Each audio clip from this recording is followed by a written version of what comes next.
icyaha ni kibi, inyuma y'icyaha habaho kwicuza. Yesu nabahezagire.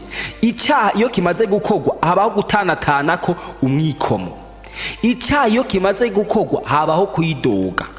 Icyaha iyo kimaze gukorwa habaho ubundi bushobozi buturutse kuri cya kibi bukwinjiramo, kuko Satani wewe nagenda babwire nta rukundo afite umwana w'umuntu, arakosha ngo ukora icyaha hanyuma waheza kugikora, kuko wewe umugamba afise ubwa mbere ni ukukuyobya, ni ukukwiba, ni ukukwica. Umaze gukora icyo cyaha rero icyo akora acakwereka ati wewe uri umumenja, wewe uri gipfu, nta n'umuntu asa nawe, nk'ibyo wabikoreye iki, wamenje, ahubwo nuko no guca mu bantu aho kugira ngo vyorohe fata umugozi wimanike canka kirazide wiyahure. Umuntu yakoze icyaha birafise ukuntu bigenda. Naco gituma bene data hariho ibyaha byovyo iyo umuntu abikoze no ba warahawe mpwemu yera automatique atera agenda. Nk'iki cyaha cy'ubusambanyi cyo kiri mu vya mbere. Yesu nashime ka uyu munsi mvuga iki, ugikoze warahawe mpwemu yera automatique atera agenda, warakijije ukagikora ubwo nyene mpwemu w'Imana atera guhunga.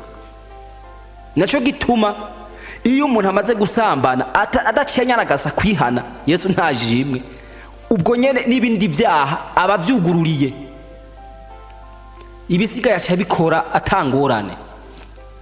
Cyo gituma abantu bagize ingorane muri no myaka barasambana bacabandanya bakora ibikorwa by'Imana, abo rero bari konona igikorwa c'Imana. Ntahengira Kamaro TV.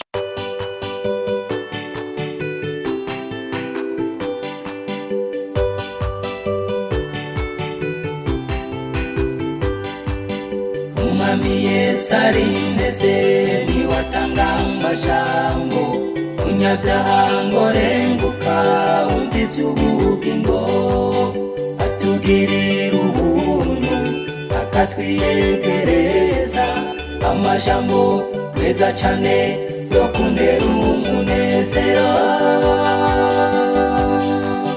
niyo meza ndayakunda ntahatanezera. Yesu arakinga.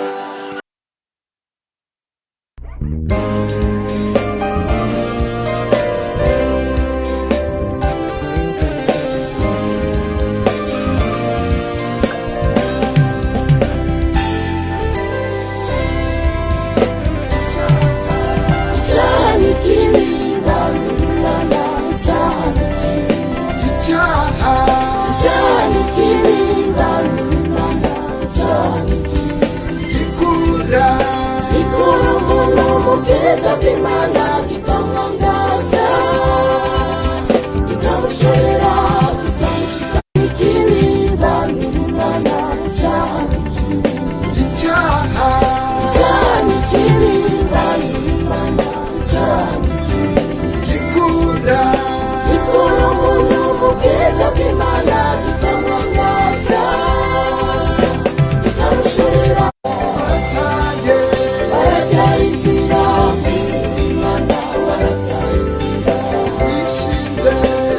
Shinze kurendeka nka Samusoni, Delila amusinziriza kurendero.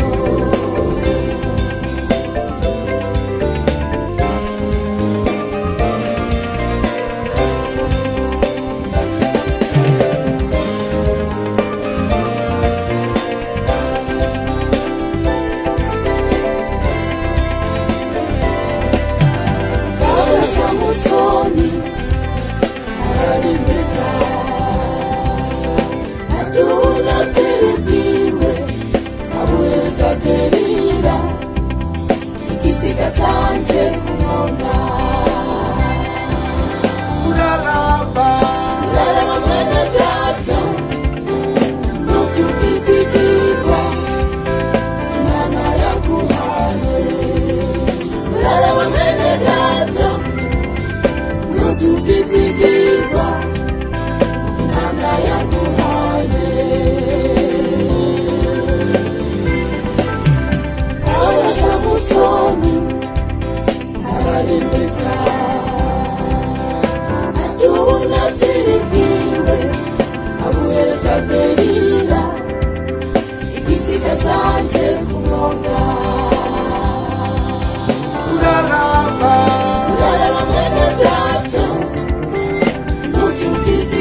ishengero ry'Imana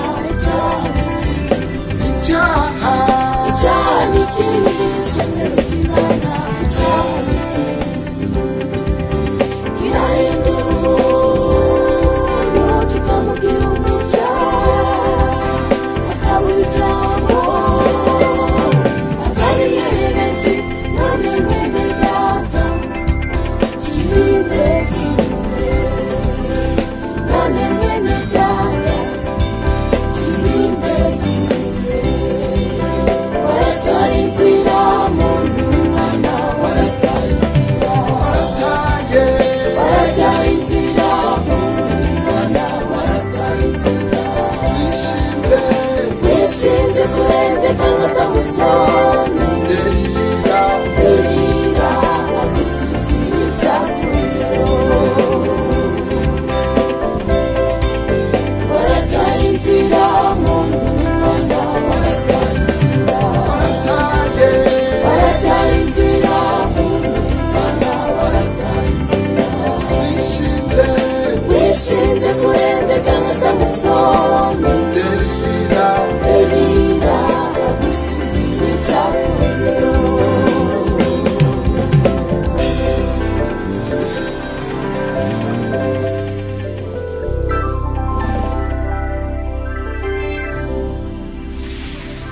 Bene data dusangira urugendo ruja mu ijuru bakunzi b'Intayingirakamaro TV namwebwe mwese mudukurikirana biciye mu magroupe WhatsApp atandukanye nongeye kubaramutsa amahoro y'umwami wacu Yesu Kristo. Ndi mwene so Niyonize Elia ngira ubuntu n'Imana bwo kongera kugaruka kugira ngo twongere tube turaganira biciye mu jambo ry'Imana umwami Yesu nabahezagira. None rero imbere yuko mbandanya reka mfata akanya dusenge. Yesu nabahezagire. Uragahezagirwa nyakubahwa mwami Imana data twese byagiye mu ijuru, uragahezagirwa se umwami wacu Yesu Kristo. Ngira ubuntu nawe bwo kongera kugaruka imbere y'ubwoko bwawe nyakubahwa. None rero Mana izindi imbabazi kandi n'ubuntu ngiriye none nyakubahwa n'ubu banzungwize ko imbabazi nyinshi amaraso y'umwana wa Yesu Kristo ambeko hama nyakubahwa aka kanya ntaba ari jewe ngaragara ariko aze kure uzobukoze ibisigaye nyakubahwa umuntu wese azokumviriza no majambo maze akayakurikirana akashirako n'umutima uzumugirire neza kandi umugirire ubuntu hanyuma nyakubahwa ubushobozi bwawe bubandaye bugendagenda mu mitima y'abantu hanyuma nyakubahwa kutugira neza tuze duhuri wawe mu ijuru ni mu izina ryawe gira Yesu Kristo mbisavyemwo amen. None rero bene data dusangira urugendo ruja mu ijuru ntatebeje nagomba tunyarukire mu gitabo cy'Itanguriro. Ni igitabo abantu benshi bamenyereye kuko kiri mu bitabo vya mbere bitangurira, nico gitabo ca mbere gitangura Bibiliya. Tugende mu gice cyawo ca gatatu ndasoma mu izina rya Yesu duhere ku murongo wa mbere. Ijambo ry'umutwe rivuga ngo uko icyaha caje mu isi inzoka yarusha ubugunge ibindi bikoko byose byo mu ishamba Uhoraho Imana yaremye. Ibaza uwo mugore iti mbega ni iby'ukuri koko yuko Imana yavuze ngo ntimurye ku giti na kimwe cyo muri iri tongo? Umugore yishura iyo nzoka ati ivyama ku biti byo muri iri tongo twemererwa kubirya, ariko ivyama ku giti kiri hagati mu itongo n'ivy'Imana yatubujije ngo ntitubirye ko canke ngo tunabikoreko kugira ngo twoye gupfa. Iyo nzoka yishura uwo mugore iti haba n'intete ntimuzopfa kuko Imana izi yuko umunsi mwabiriye ko amaso yanyu azokwihweza mukamera nk'Imana kuvyo kumenya iciza n'ikibi. Uwo mugore abonye ico giti yuko ari kibereye kuribwa kandi ko gihimbaye mu jisho ari igiti cyo kwipfuzwa kimenyesha ubwenge yamura ku byo camye arabirya. Aha ko umugabo wiwe bari kumwe nawe ararya. Amaso yabo bompi arihweza bamenya yuko bagenda amenya. Badandikanye ibibabi by'imisukoni bironkeramwo ducocerwa bumva ijwi ry'Uhoraho Imana agendagenda muri iryo tongo mu gihe c'akayaga ko ku mugoroba. Uwo muntu n'umugore wiwe binyegeza mu biti byo muri iryo tongo ng'Uhoraho Imana ntababone.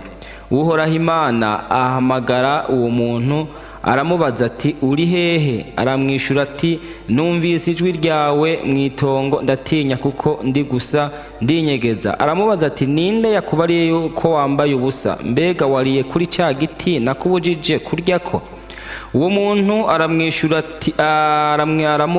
ati umugore wampaye ngo tubane niwe yampaye ku bya cya giti ndarya. Uhoraho Imana abaza uwo mugore ati icyo wakoze cyo ni giki? Uwo mugore aramwishura ati inzoka yampenze ndabirya. Uhoraho Imana abarira iyo nzoka ati kukoze ibyo ubaye ikivume mu bitungano byose byo mu bikoko byose no mu bikoko byose byo mw'ishamba. Uzohora ukwega inda hasi, uzorya umukungugu imisi yose y'ukubaho kwawe. Nzoshira inyankane hagati yawe n'uyu mugore no hagati y'uruvyaro rwawe n'ugwiwe, ruzogukomeretsa umutwe nawe uzorukomeretsa igitsintsiri. Kandi abarira uwo mugore ati nzogwiza gose ububabare bwawe ufise inda, uzokwama uvyara abana ubabara, kandi umugabo wawe uzomuhoranira inyota nawe azokuganza. Abarira Adamu nawe ati ko wumviye umugore wawe ukarya ku giti nari narakubujije ntuzukiryeko, uzaniye ivu umuvumo, uzokwama urya ibirivamwo ubiruhiye imisi yose yo kubaho kwawe. Rizohora rikumerera imikere n'ibitovu, ariko uzotungwa n'ibirimano byo mu ndimiro. Kwirigwa urabira akuya niko kuzoguhesha ibyo kurya. Uzorinda usubira mu ivu kuko ariryo wakuwemwo. Uri umukungugu kandi umukungugu niwo uzosubiramwo. Yesu nashimwe. Niri jambo ry'Imana. Twumvisemwo amajambo menshi, ariko ijambo nyamukuru mfisemwo niri jambo rivuga ngo icyaha. Yesu nabahezagire. Icyaha, ijambo ry'umutwe twasomye rivuga ngo uko icyaha cyaje mu isi. Icyaha ni iki? Bene data benshi mushobora muzi n'insobanuro y'iri jambo icyaha kundusha, ariko nagomba muri kano kanya tuvugane muri make icyaha muri make ni igikorwa. Dusanzwe tuzi yuko ibikorwa biri uburyo bubiri, hari igikorwa cyiza n'igikorwa kibi, kandi buri gikorwa cyose gifise umwimbo, gifise impembo, gifise n'inyungu yacu. Yesu nabahezagire. Kuko iyo umuntu agomba gukora igikorwa kanaka, akora igikorwa kanaka bivanye n'inyungu canke n'ico abatumbereye gushikako. Nta muntu ashobora gukora igikorwa ari umuntu akomeye neza, afise ubwenge butembera neza. Nta muntu ashobora gukora igikorwa kidafise icyo kigamije, kidafise icyo kizoshikako, kidafise n'inyungu, kidafise ndetse naho kizomushikana. Yesu nabahezagire. Niyo kiba ari igikorwa kibi, umuntu ashobora kugikora bivanye n'inyungu kanaka canke bivanye n'ikindi kintu abagambiriye gukora, abagombye gushikako, kimuzanira ikintu kanaka bashaka gushikako. Yesu nabahezagire. Kirashobora kuba ari igikorwa kibi, ariko umuntu wakabona yuko mw'ico gikorwa kibi ashobora kukivyazamwo ikintu ciza bivanye n'ivyo abashaka. Rero icyaha muri make ni igikorwa kibi kiza cononera abandi, gishobora kugirira inyungu wundi, ariko nawe nyene kikamwonona mu buryo we adashobora kubona canke adashobora no gutahura. Yesu nabahezagire. Icyaha nguko icyaha cyaje mu isi, uko igikorwa kibi cyaje he mu isi. Burya uko ibikorwa bitandukanye, uko hari ibikorwa byiza n'ibikorwa bibi. Ibikorwa byiza birafise uwo bikomokako. Ibikorwa byiza byose bikomoka ku Mana, kuko niyo muremyi w'ibyiza byose, niyo muremyi w'ibintu byiza byose, kuko Imana nayo ni nziza, Imana iragororotse, Imana irera. Ni kuvuga rero iciza gituruka he? Ku Mana. Ikibi naco, gikorwa kibi naco gituruka kuri wa mugwanizi. Ko aha tweko turana ukuntu icyaha cyaje mu isi. No kuvuga aba bantu Imana yarabaremye, imaze kubarema ibategurira ibintu byiza, ibategurira itongo. Iryo tongo ibashiriramwo ibimera byose, ibintu byiza byose by'igikundiro byarimwo aho hantu. Yesu nashimwe.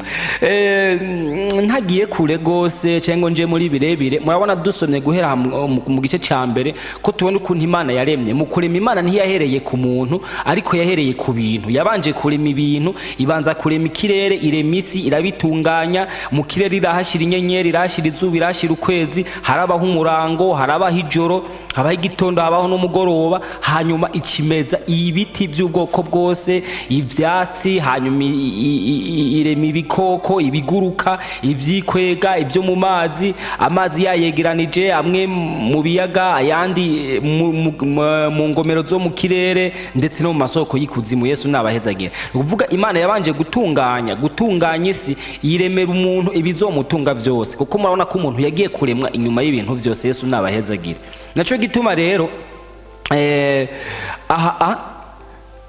turiko turabona ukuntu ikibi cyaje mu mwana w'umuntu, ukuntu icyaha cinjiye mu muntu. Ubundi aba bantu Imana ikibarema bari bafise ubwiza bw'Imana, bari babayeho banezerewe gushika. Nimwibaze umunezero watuma batamenya ko bari gusa kandi bari gusa.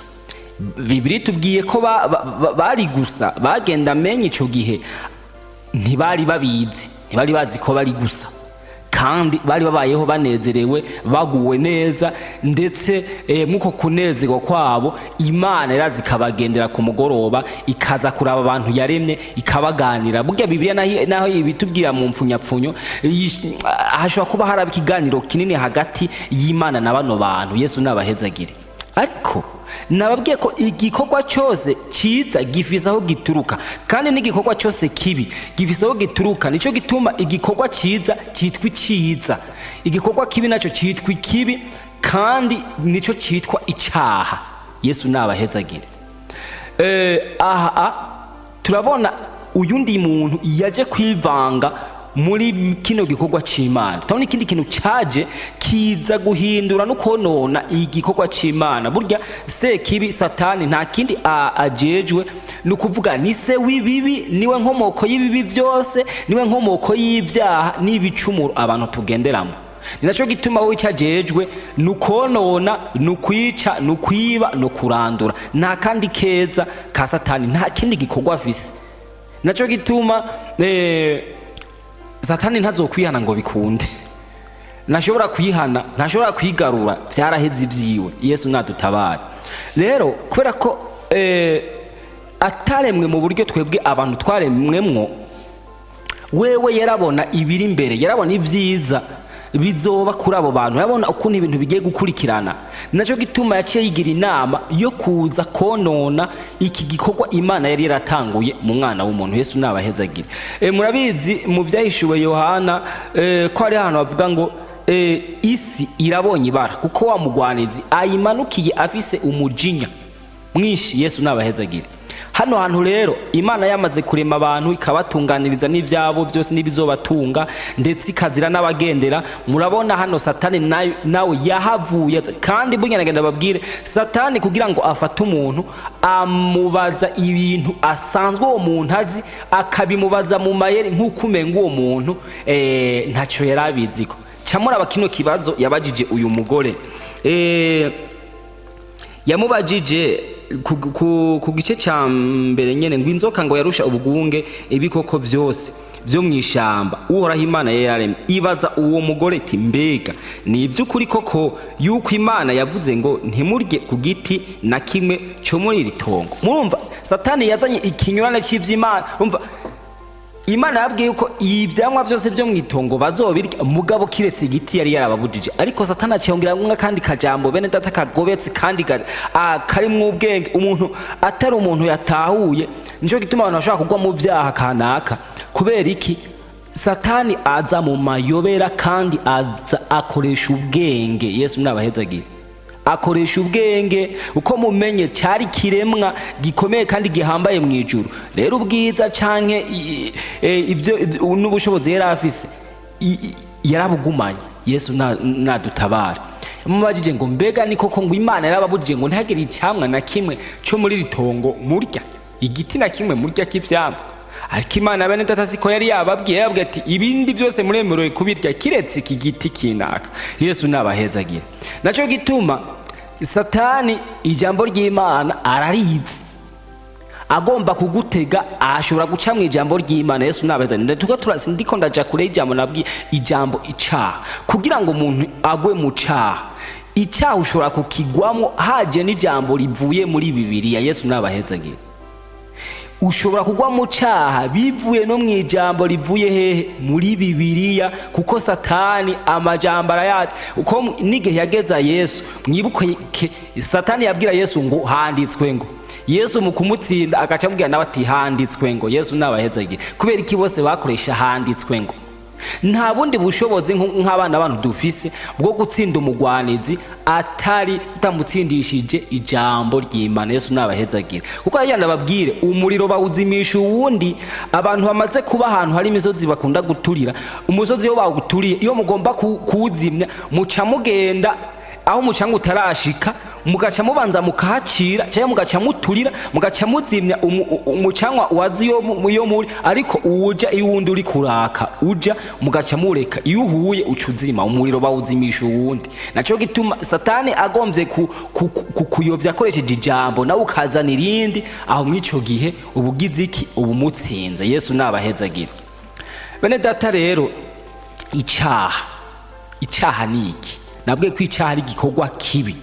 Abantu benshi uyu munsi barakora ibyaha batazi n'ivyo barimo. Burya igikorwa cyose kugira ngo umuntu arinde akora igikorwa nuko agifatira umwanya akacicarira akaciyumvira, ndetse nimba ari project kanaka wateguye nk'umwaka wateguye kurima, urabanza ukiga ko ico kintu ugomba kurima icari cyo, ukavuga uti none imbuto nzoyikura hehe, hanyuma maze kuronka imbuto nuko uba ufise naho uzoyirima, ukarondera amase, ukarondera novuga nti nama information, ukarondera ibintu byose bituma ico kintu zo gikurikirana neza, ukuntu bagitera, ukuntu babigenza, ukuntu bashiramwe umwavu, byose ukabikurikirana. Yesu nabahezagira.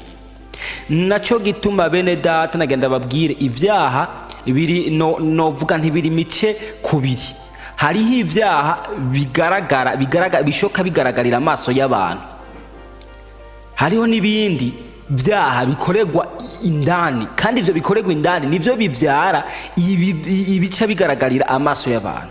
Kandi burya ibyaha byinshi bibanza gutegurwa, kiretse ivyaha vya kameremere. Uko ivyaha vya kameremere nuko umuntu aba asanzwe ameze, aba yasanzwe akuze. Uko kameremere kenshi tuyikura ni inkomoko yaho tuba tuvuka. Ugasanga nko mu muryango ahari abantu bakunda gutukana nk'akarorero, ugaca usanga n'abana bahavutse harimo abafise iyo ngeso mbi yo gutukana kwa kundi, cyo ugasanga hari ingeso ya karande kanaka, ugaca usanga n'abavuka aho hantu mu gihe badakijijwe ngo basenga Imana ngo bibatabari babohore ivyo bintu, ugasanga barabikora. Nico gituma uza gusanga nk'akarorero nk'umuntu afise kameremere yo gutukana, umukora ikintu na gitonya arandamuka agira iki? Agusiba, arandamuka agutuka. Ufise kameremere yo kwimyoza arandamuka yagira iki? Yimyoza. Nico gituma uze mwumviriza abantu benshi uzokumva ikintu cyose nta kintu avuga atarahiye mu kanwa kabo nibanda n'ibindi bijambo umuntu w'Imana tokubakwa kuvuga. Kubera iki? Niyo kameremere. Yesu nabahezagire. Naco gituma mwe n'ivyo bintu kenshi no kugira umuntu abibohoke ko adasenga ushobora gukizwa, ariko ugaca usanga uracarahira. Yesu nabahezagire. None rero bene data, burya ivyaha byinshi birategurwa. Yesu nabahezagire. Nk'akarorero, nta muntu akomeye ari normale, yaba umugabo, yaba umugore, yaba umukobwa, yaba umusore, ashobora kuja gusambana abigwemo nk'agisida. Uko nyene akenshi gashoboka birategurwa. Yesu nabahezagire. Atari ufashwe ku nguvu, atari ufashwe ku nguvu, akenshi gashoboka birategurwa. Nta muntu aja kwiba, yoja kumena banki cyangwa aje kwiba ikindi kintu cyose gikomeye cy'agaciro atabanje kubitegura. Arabitegura, agategura strategy zose zishoboka, akabitegura, akarondera ama information, akanagena naho hantu, akihweza ukuntu abantu baho bakora, akihweza nimba ari mu muhana ukuntu abantu baho baryama n'amazaha baryamira, byose ategezwa kuba afise ibyemezo canka amakuru y'ivyo bintu. Naco gituma burya ibyaha byinshi birategurwa. Yesu nabahezagire. Kuko umuntu abanza kwiga umugambi, bene data ntushobora kumbwira yuko hariho ibintu wewe wakoze biba mu mutima wiwawe utabuzi ububizi kuko n'igihe ubitegura ni umutima wiwawe ugufasha kubitegura kandi ni mu gihe umuntu yari karategura ikibi habamwe imitima ibiri igwanira mu muntu umwe ngo ibi bintu bireke uwundi nawe ngo ibi bintu bikore. Yesu nabahezagira ni cya cyiza na cya kibi biba biriko biniganira hehe umutima w'umuntu. Nabwiye ikibi kiva kuri se kibi, icyiza naco kiva ku Mana. Yesu nabahezagira nukuvuga nk'akarona iko ndabaha akarero ku cyacu ubusambanyi. Nta muntu agwa mu cyacu ubusambanyi kenshi gashoboka atagiteguye. Nkuko umuntu kugira ngo ategure projet abanza gushima, abanza kubona ko iyo projet ari nziza kandi izovyara umusaruro, hanyuma gaheza akiga ku bintu byose bishoka vyotuma novuga nti vyotuma azoshika neza kuri uwo mugambi wiwe. Yesu nabahezagira niko no muntu iyo ari karategura gukora ikibi, uko nabwiye cyabishiza kirategurwa kandi n'ikibi kirategurwa.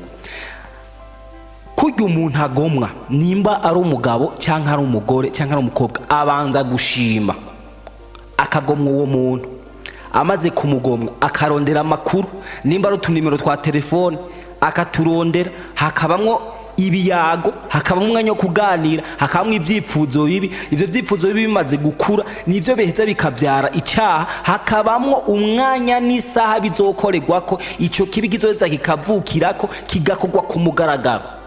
Kandi nyuma yuko ikibi gikozwe, inyuma yuko icyaha gikozwe, bene data hama habaho kwicuza, hama habaho umutima uvuga ngo ndabikoreye iki, ibi bintu kubera iki, impamvu ki nkozibe.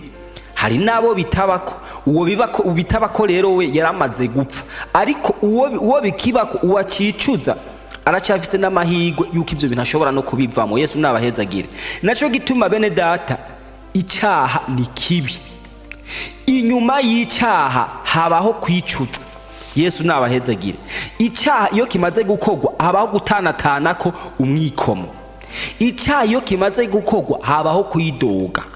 Icyaha iyo kimaze gukorwa habaho ubundi bushobozi buturutse kuri cya kibi bukwinjiramo. Uko Satani wewe nagenda babwire nta rukundo afite umwana w'umuntu, arakosha ngo ukora icyaha hanyuma woheza kugikora, kuko wewe umugamba afise ubwa mbere nukukuyobya, nukukwiba, nukukwica.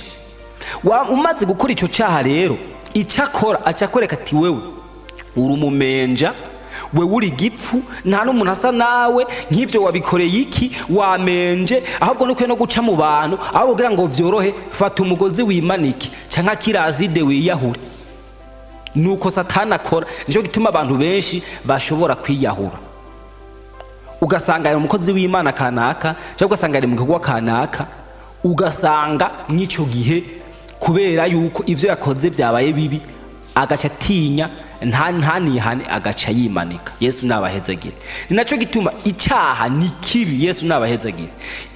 Aha ndiko ndavuga icyaha, sindiko mvuga ubusambanye gusa, buri cyaha cyose. Ariko kandi burya tugiye kuraba hariho ibyaha muri no myaka bifise no vuga nti umurindi munini mukonona ikiremwa muntu. Nk'akarorero nk'iki cyaha cy'ubusambanyi coco novuga ko ari icyaha muri iyi misi bene data kibangamiye abantu, ni icyaha kibangamiye abakristo, ni icyaha kibangamiye abantu bose bitirirwa izina rya Kristo, ni icyaha kibangamiye abakozi b'Imana, ni icyaha kibangamiye abaririmbyi, ni icyaha kibangamye ngaha mwisi. Yesu nabahezagire.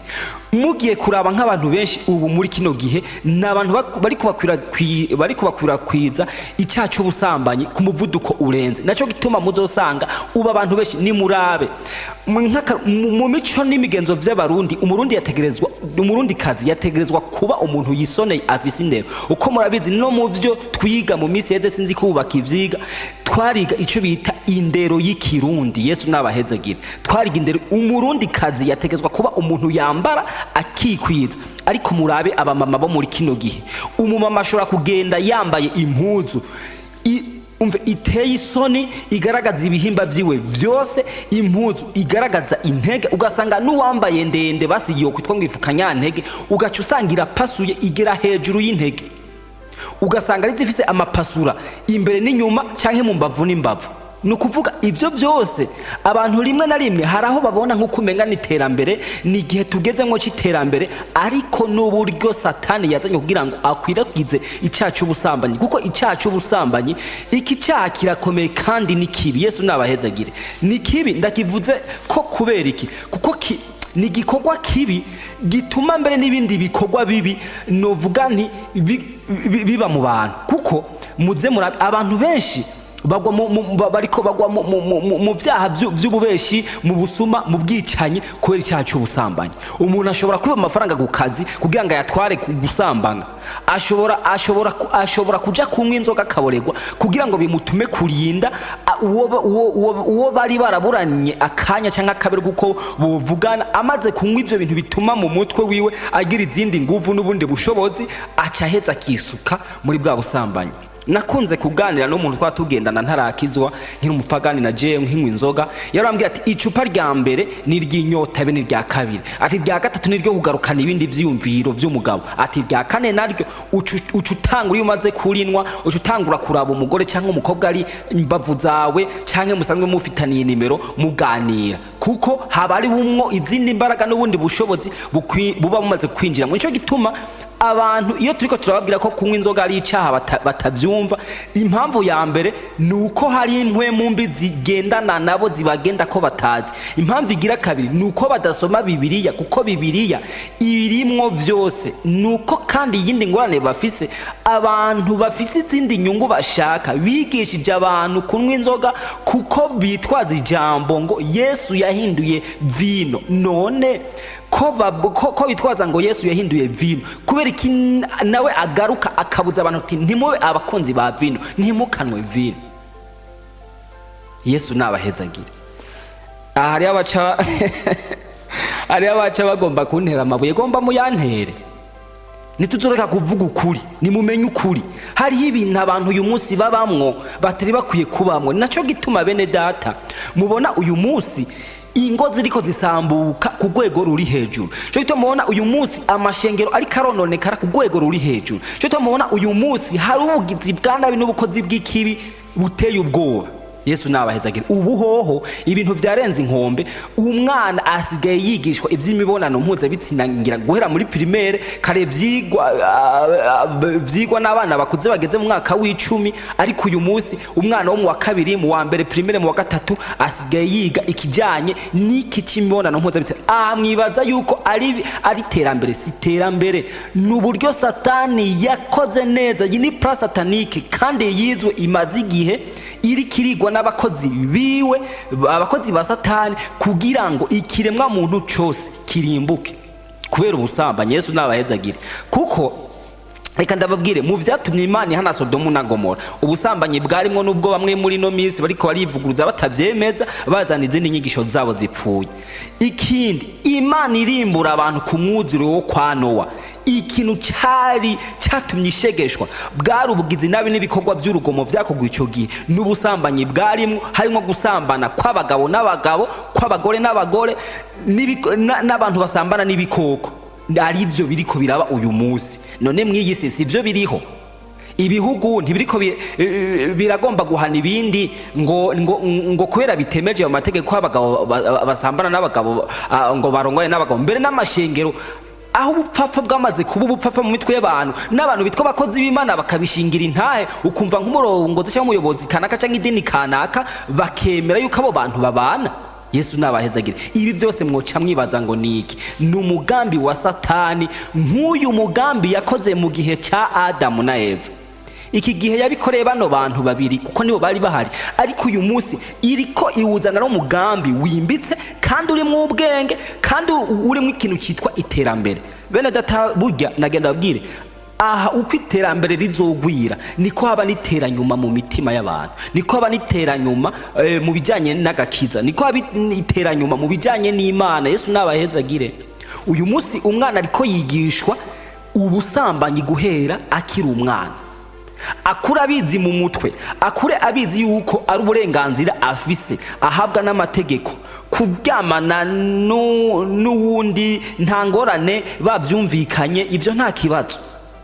ariko naganda babwire ibi byose bifise inkomoko kandi bifise iyo biriko birajana abantu. Nico gituma icyaha cy'ubusambanyi Satani we azi yuko kibabaza kandi kigashavuza Imana. Ni naco gituma uyu munsi kiriko kirakwirakwizwa ku rwego ruri hejuru. Yesu nabahezagire.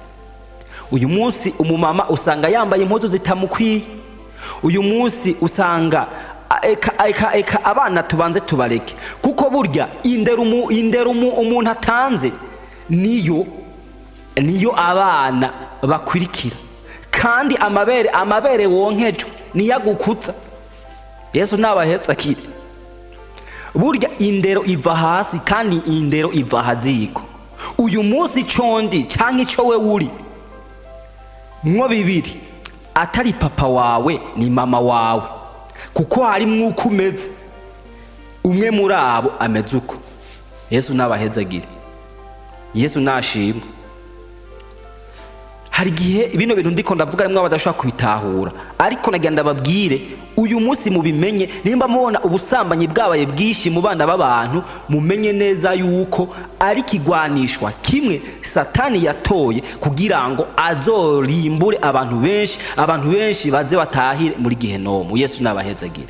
Ni naco gituma bene data umuntu yarakwiye guhunga icyaha, kuko icyaha ni kibi.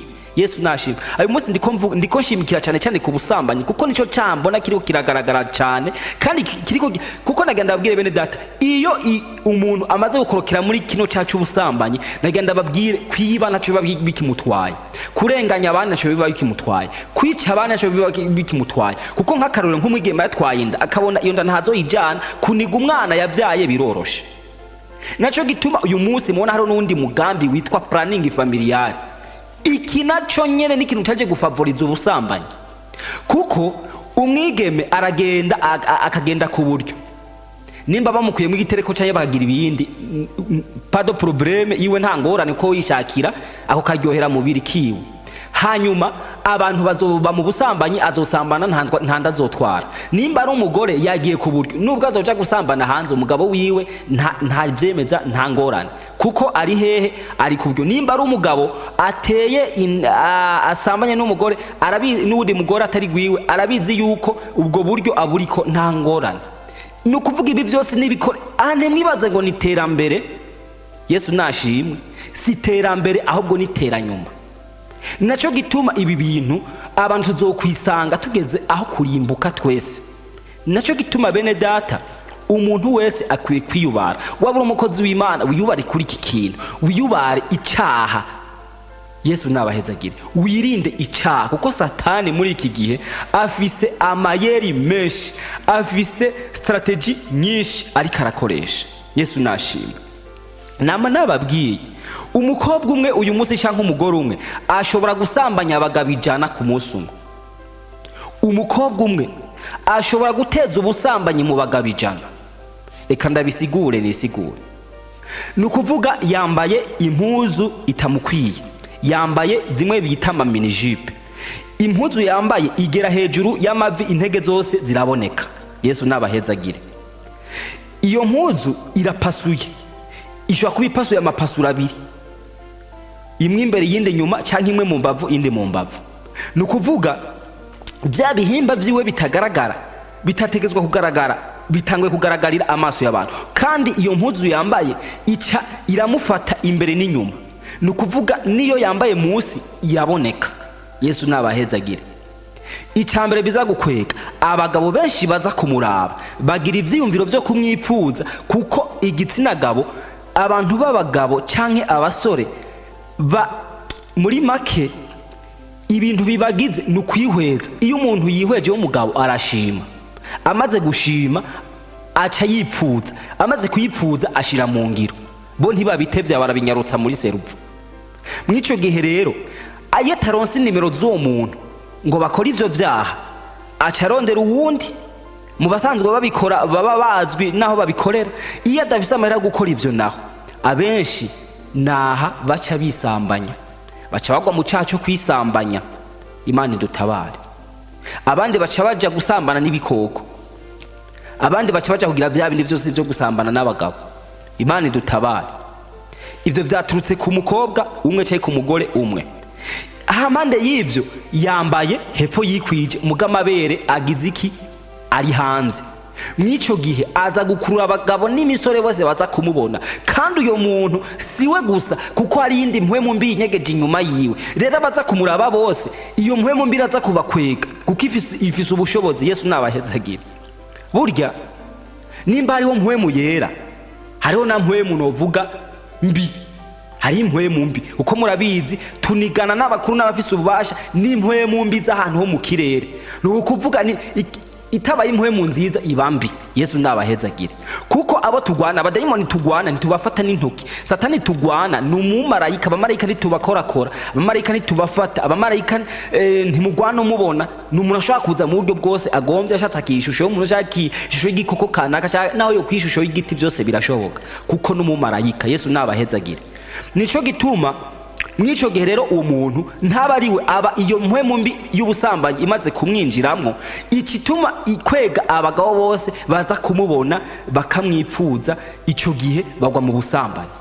Kuko nagenda babwire burya gukora icyaha sukugenda ngo ubikore nyene bibe uko nyene. Nimba uri umugabo uryamane n'umugore canke iki, iyo umuravye gusa ukamwipfuza ukagira novuga tentative, ukiyumvira yuko uwo muntu ukabona ko aguhimbaye, ukabona ko akuryoheye, ukabona uko yambaye biraguhimbaye, araberewe, wasambanye nawe. Wasambanye nawe. Nico gituma abantu benshi nabasambanyi batabizi. Wamubonye uramwipfuza, ubwa mbere cyacu cy'upipfuza wakiguyemwo, waguye mu bushakanyi. Imana idutabare. Yesu nashimwe. Kuko wagiye uramwiyumvira, ugenda uriyumvira n'ukuntu mwobonana, ugenda uriyumvira n'ukuntu mwobikora, mbere bituma uja no kubirondera. Wamaze gusambana. Yesu nashimwe. Hari abantu basambanira mu mitima. Hari abantu basambana aravye ubwo nyene abaheje gusambana. Kubera iki? Yamuravye ubwo nyene aca yiyumvira n'ukuntu yokora ivyo bintu. Wasambanye wahejeje. Yesu nashimwe. Cyo gituma abantu benshi bagendana ubusambanyi mu mitima. Abantu benshi bagendana ivyaha. Andiko mvuga ubusambanyi suko nibindi ntariko ndabivuga. Habe namba. Yesu nabahezagire. Yesu nashimwe. Bene data, umuntu wese arakwiye kwiyubara. Kuko nama nababwiye burya iyo tubonye ahantu handitse cafetaria tuzi ko tuja kunywa y'amata canke tukaja no kunywa n'icayi. Iyo tubonye handitse ko restaurant tuzi ko tuja gufungurayo. Iyo ubonye handitse ihotel umenye ko ahantu hari ubora ushobora bukwiriye ko kushobora kuja kuryamayo kuko ari inzu zakira ingenzi. Naho byabaye nabi abantu bazikoresha ibindi. Ndetse n'abanywa inzoga iyo babonye aho bashize amashishiro babona yuko baja kunywa inzoga. Umuntu wese ni cyabagomba gukora. Hari ikiharanga kwa muganga. Iyo tuhabonye umusaraba n'icapa kitwereka ko ari kwa muganga, tumenya ko ari kwa muganga. Iyo tubonye umusaraba tumenya ko ari kwisengero canke tukamenya yuko aho hantu bahashingura abantu. Imana idutabare. Ninaco gituma nuko umuntu yambara, nuko yifata ku mubiri wiwe kigaragaza icari. Hari abantu bambara inyambaro zerekana ko ari abamaraya. Hari abantu bambara inyambaro zerekana ko ari abasumu. Imana idutabare. Umuntu wese yambara uko ari. Umuntu nimba uri umusambanyi wambara nk'umusambanyi. Yesu nashimwe. Naco gituma abantu bakino gihe byaragiye gucangana, uyoberwa umukizwa uyoberwa n'umupagani, bose bambara cyo kimwe, ukayoberwa umusambanyi, ukayoberwa umusuma, ukayoberwa niki. Imana idutabare. Bene data nabana iko ndababwira icyaha ni kibi. Tugira cyo dureza kwijambo kugira ngo nsozere gerekana iyo umuntu akoze icyaha uko bigenda. Yesu nabahezagire. Umuntu yakoze icyaha birafise ukuntu bigenda. Naco gituma bene data hari ibyaha byovyo iyo umuntu abikoze no ba warahawe mpwemu yera automatique atera agenda. Nk'iki cyaha cy'ubusambanyi cyo kiri mu vyambere. Yesu nashimwe. Ka uyu munsi mvuga iki? Ugikoze warahawe mpwemu yera automatique atera agenda. Warakijije ukagikora ubwo nyene mpwemu w'Imana atera guhunga. Naco gituma iyo umuntu amaze gusambana adacinyana gasa kwihana, Yesu ntajimwe, ubwo nyene n'ibindi byaha abavyugururiye. Ibisigaye acha bikora atangorane.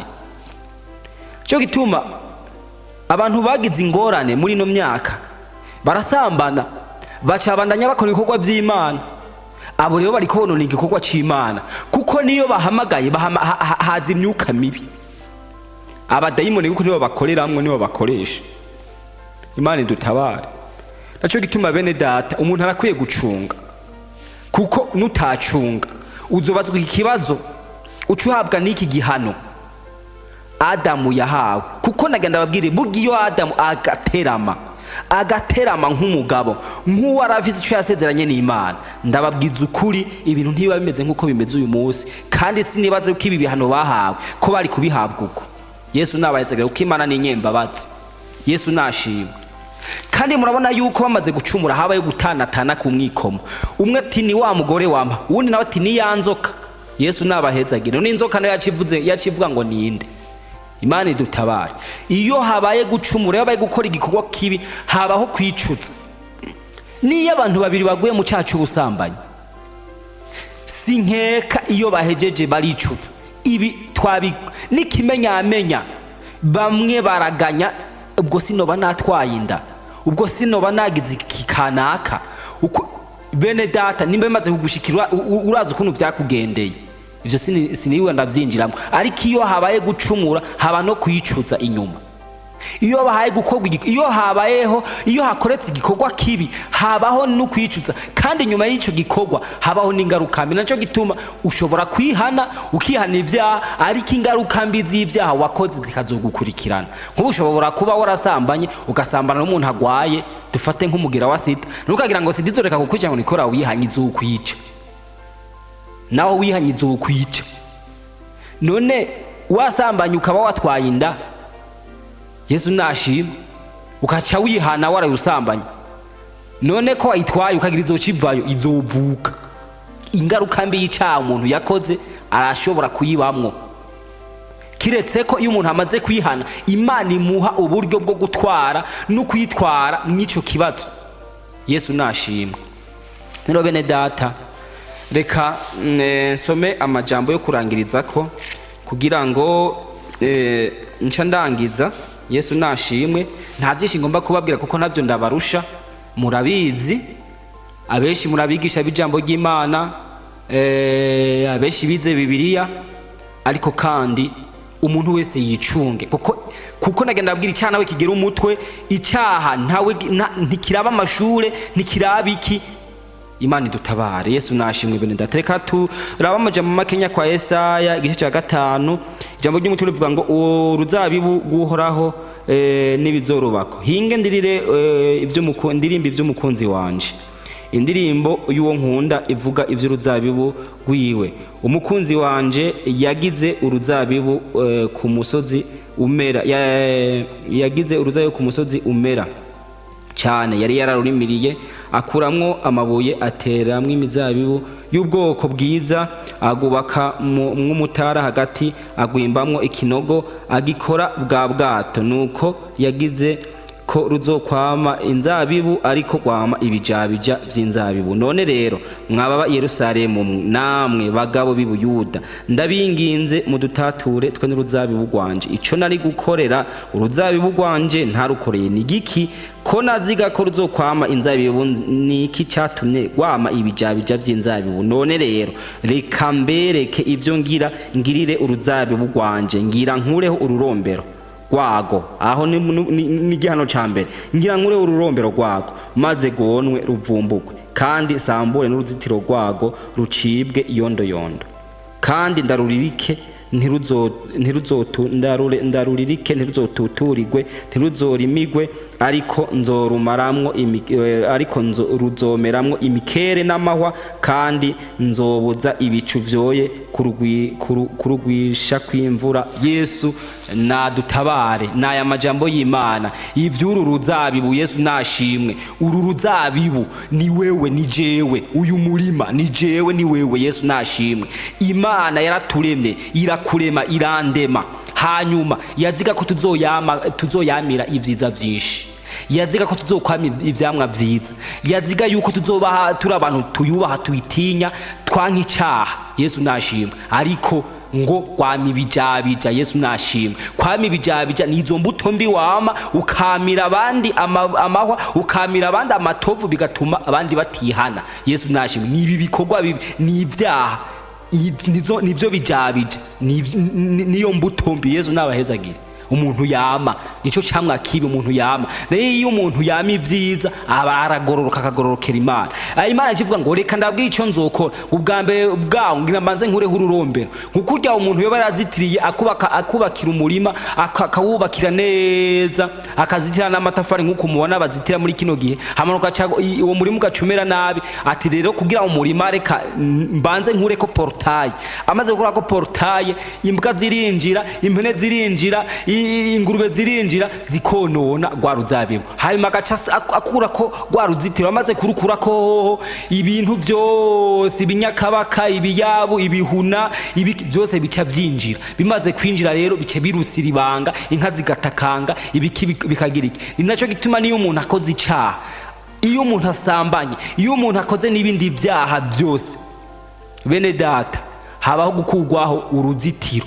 Ugo ruzitiro Imana yatuzitiriye, irafise uruzitiro yatuzitiriye kuba uryama abadayimoni ntibakunige usinziriye. Muze mubaza abantu batarakizwa amagogo babona bariko bakubitwa n'abadayimoni. Je narakwiswe n'abadayimoni imyaka ngira ngo hafi 15, ndazi inkoni zabo, ndazi ukuntu bibabaza kunigirwa mu itiro.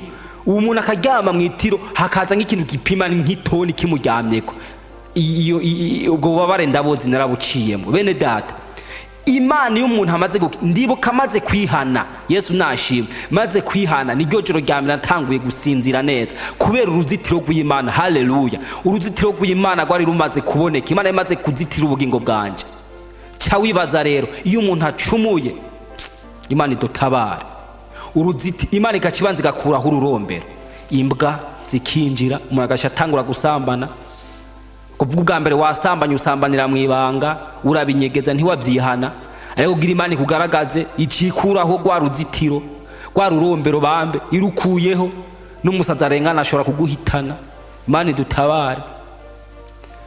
Inzoga wari warahevye ugasha utangura kuzinwa nkuko umenga ugira wirihe nizo utanyoye,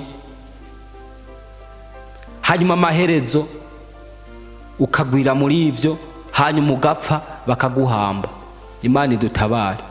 Iyo ururombero kuweho, uruzitiro rugakugwaho, nta kindi kiba gisigaye, umuntu arapfa. Kuko ingero y'icaha n'urupfu, ariko ingero y'ibikorwa byiza no kugororoka n'ubugingo budashira. Yesu nabahezagire. Mwami wacu Yesu Kristo, uragaheza iwa kuri Imana igira neza, uragaheza iwa kuri Imana y'imbabazi. Ndagushime kandi ukenguruke kubwa rino jambo. Mana mpemo yera ashishikare gusigura no gusobanurira abantu bose bazogyumva. Uzoba ukoze neza na Yesu Kristo. Amen. Ukaba nawe ufise intahe bifuza gutanga cyangwa izindi nyigisho, cyangwa ugomba kuduhuza n'ubifise, twandikire kuri ino nimero ya WhatsApp 68 884 981 68 804 canke 68 42 14 47 68 42 14 47. Kaze twiteze intahe zivuye muri mwebwe kugira natwe tuzisangiza abandi. Izina rya Yesu rirusheho guhabwa icubahiro. Kaze, Imana ibahezagire. Niyo meza ndayakunda.